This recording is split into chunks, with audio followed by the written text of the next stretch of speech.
முடிவு எடுத்துட்டு ஏதோ போறேன்ட்டு போறேன். என்னத்த முடிவு எடுத்திருக்கீங்க? டேய் பெரியவனே, நீ ஏதோ ஊருக்கு போறேன்னு சின்னவன் சொல்றான். ஆமாப்பா, எங்க? ஈஸ்வரி கல்யாணத்தை பற்றி பேசியிருந்தோம்ல, அதான் சரணு வீட்டுக்கு போய் ஒரு 8 பார்த்து வந்துடலாம் தான். பாம்பு காதடி உனக்கு பேரை கேட்ட உடனே பறந்து வர.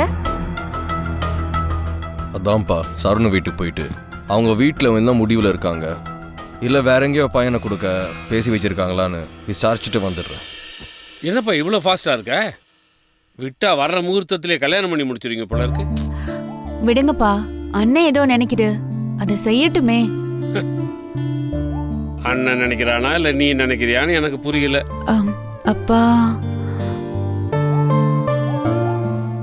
ஏண்டா அப்ப நாங்களும் வரட்டுமா? நீங்கள் எதுக்கு? நான் பொண்ணா கேட்க போகிறோம்? சும்மா விசாரிச்சுட்டு தானே வர போகிறேன். நான் போனால் போதும். அதுவும் வாஸ்தவம் தான். டேய், வண்டி வெளியே இருக்கா? ஆமாண்ணே, கார் வெளில தான் இருக்கு. அண்ணா நானும் கூட வரட்டுமா? எங்க? கும்பகோணத்துக்கா?